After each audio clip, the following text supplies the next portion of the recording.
Quando Donald Trump mencionou pela primeira vez o desejo de comprar a Groenlândia, o mundo riu. Muitos trataram o assunto como um delírio ou um golpe midiático, mas em geopolítica não existe essa de delírio, e sim oportunidades estratégicas. O que poucos sabem é que Trump não inventou essa ideia.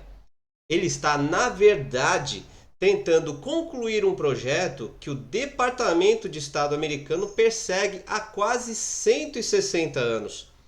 Então vamos voltar para 1867, o mesmo ano em que os Estados Unidos compraram o Alasca da Rússia.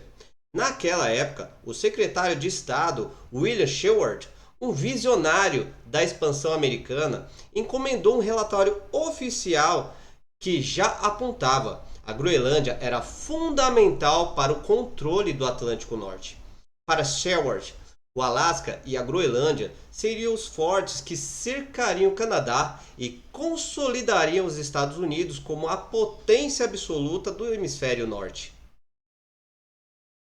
Mas por que o Alasca foi comprado em 1867 e a Groenlândia acabou ficando para trás? A resposta é uma mistura de fadiga política e uma visão limitada do Congresso americano da época. William Seward, o secretário de Estado, era um entusiasta da expansão. Ele encomendou o que ficou conhecido como o Relatório Walker. Robert J. Walker, um agente financeiro dos Estados Unidos, produziu um documento detalhado argumentando que a Groenlândia era essencial por dois motivos principais no século XIX: pesca e carvão. Na era dos navios a vapor, o carvão era o petróleo da época e acreditava-se que a ilha era um gigantesco depósito de combustível para a marinha americana dominar o Atlântico. Seward estava pronto para abrir o cofre. No entanto, ele enfrentou 3 barreiras intransponíveis.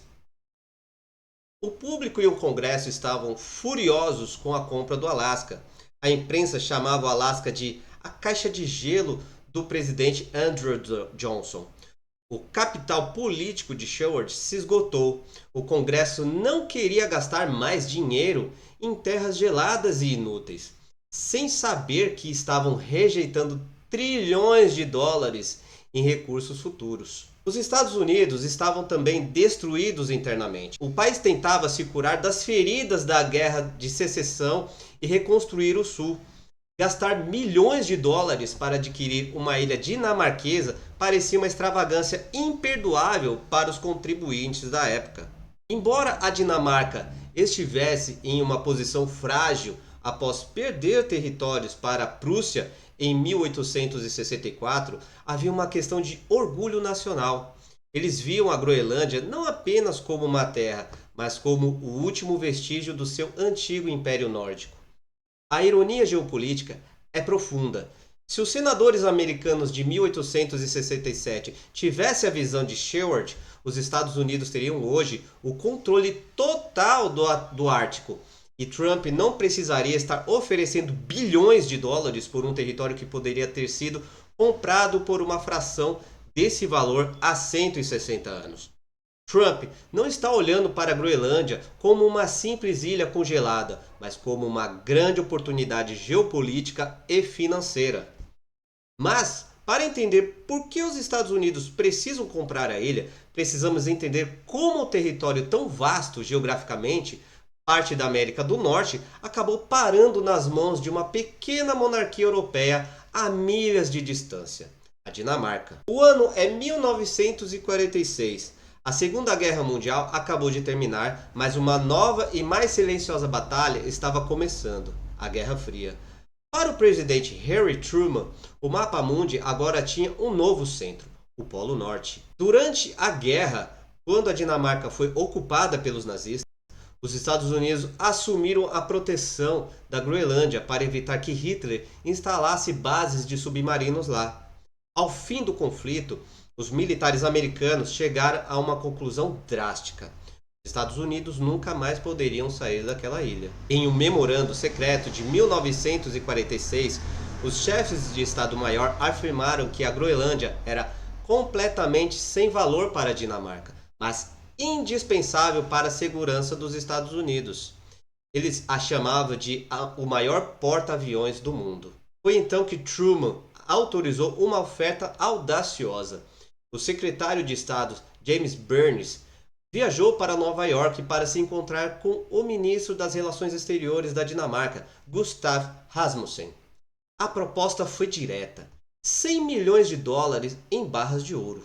Mas Truman foi além de apenas dinheiro.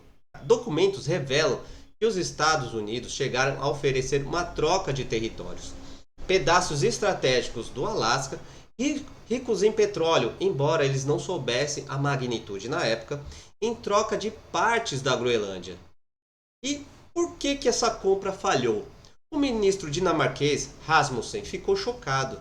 Para a Dinamarca, a Groenlândia não era apenas terra, era um símbolo de seu status como potência colonial e uma questão de orgulho nacional ferido após a ocupação alemã.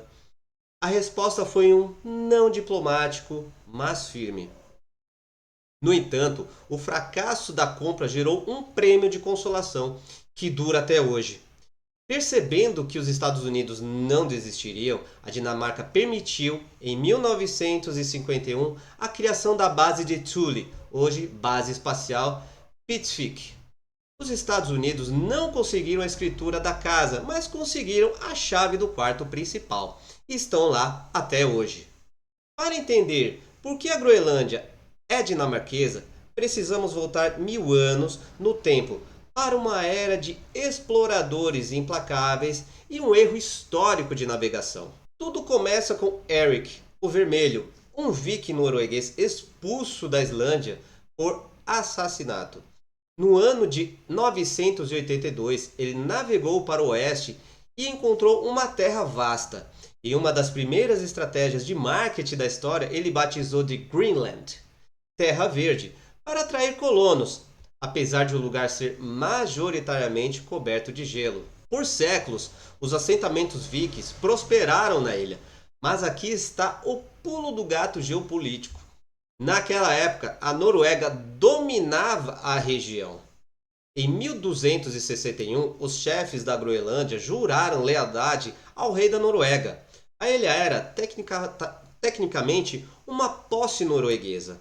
A virada de mesa, no final do século XIV, a política dinástica europeia mudou tudo.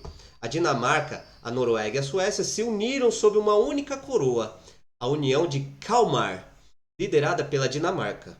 Durante séculos, a Dinamarca foi a sócia majoritária dessa união. Quando a união se desfez em 1814, após as guerras napoleônicas, a Noruega foi separada da Dinamarca. Mas houve um detalhe crucial no Tratado de Kiel. A Noruega foi entregue à Suécia, mas as suas colônias ultramarinas, incluindo a Groenlândia, ficaram com a Dinamarca. Foi quase como um erro de contrato ou um esquecimento diplomático que deixou a maior ilha do mundo nas mãos de Copenhague. A Dinamarca não se interessou muito pela ilha até o século XVIII, quando o missionário Hans Egede foi enviado para procurar os antigos vikings, que na verdade já tinham desaparecido misteriosamente. Ele não encontrou os vikings, mas encontrou o povo Inuit. Egede estabeleceu colônias comerciais e missões religiosas, consolidando o controle dinamarquês sobre a população local. A partir daí, a Dinamarca passou a exercer o monopólio real, proibindo qualquer outro país de negociar com a ilha. O que era um assentamento viking esquecido tornou-se oficialmente uma colônia dinamarquesa, criando um enclave europeu no quintal da América do Norte, que tanto incomodava a visão estratégica de Washington até hoje. Por décadas, a Groenlândia foi vista apenas como um deserto de gelo, mas o aquecimento global mudou a matemática geopolítica. O gelo que antes protegia o solo estava recuando, revelando algo que vale mais do que ouro hoje: terras raras. Se você está assistindo a esse vídeo em um smartphone, usando internet via satélite, ou se preocupa com a transição para carros elétricos, você depende das terras raras. Elas são fontes de minerais essenciais para tudo que é alta tecnologia. E aqui está o problema que tira o sono de Washington. A China controla quase 90% da produção global desses materiais. A Groenlândia abriga o complexo de Kvanefjord, um dos maiores depósitos de terras raras e urânio do mundo.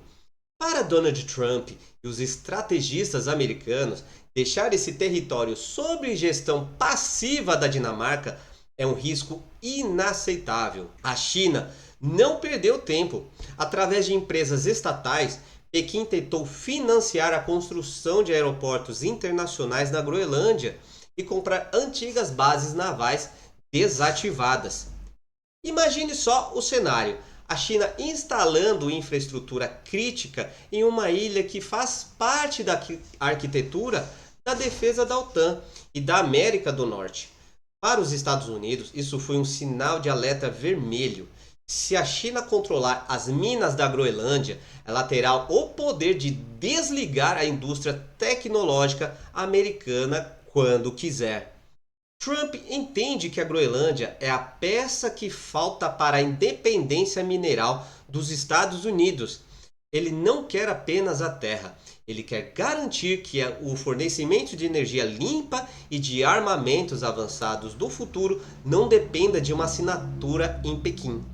A Groenlândia deixou de ser um posto avançado de observação para se tornar o epicentro da Guerra Fria tecnológica. Quem controlar essas rochas controlará o século XXI. Pois bem, chegamos a 2026 e o que era tratado como piada tornou-se uma crise de segurança nacional. Donald Trump, em seu segundo mandato, elevou o tom. Ele não fala mais apenas em comprar, mas em garantir que a Groenlândia esteja sob controle americano de um jeito ou de outro. Mas há um detalhe que muitos se esquecem: a Groenlândia não é um terreno vazio. É o lar de quase 57 mil pessoas, a maioria de pessoa inuit, que possuem seu próprio governo autônomo e um forte desejo de independência total da Dinamarca. Os groenlandeses estão em uma encruzilhada perigosa. Por um lado, eles querem se livrar do domínio europeu. Por outro, não querem trocar um colonizador por outro. Recentemente, em 2025, pesquisas mostraram que 85% da população rejeita a ideia de se tornar um território dos Estados Unidos. Eles querem ser um país soberano e não apenas mais um território americano. A Dinamarca, embora seja uma aliada fiel da OTAN, classificou as recentes ameaças de Trump como ataques à soberania europeia. A tensão é tão alta que países como França e Alemanha já sinalizaram apoio militar à Dinamarca para proteger o Ártico. O mundo está assistindo a uma rachadura sem precedentes na Aliança Ocidental. Então, o que está em jogo? No fim das contas, a obsessão de Trump pela Groenlândia resume o novo mapa do poder mundial.